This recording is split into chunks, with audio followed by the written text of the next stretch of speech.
So another reason you might need holes will be if you have several pieces of leather you're going to assemble into a project like this is a knife sheath kind of a project here where there are holes in it where your stitching line goes through.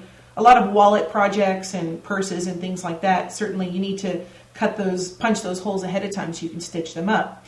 So one way to do that is, I don't have an example of that tool here, but they do sell tools that look kind of like a fork with several little individual punches in them. And what you do with that is you just lay it down against the leather and whack it hard with your mallet and then move it up and whack it again. And each time you hit it, you're making, 4, 5, 6 different holes.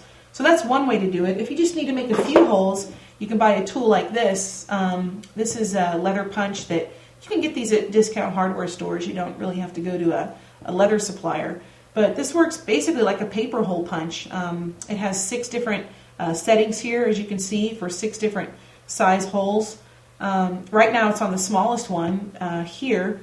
And when you close it, you can see that the little hole punch comes up against this little brass plate.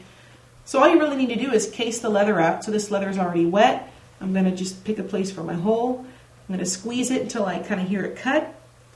There it went. You hear that little pop. Bring it up. And there it is. I have a hole in the leather. And I can make as many of those as I want.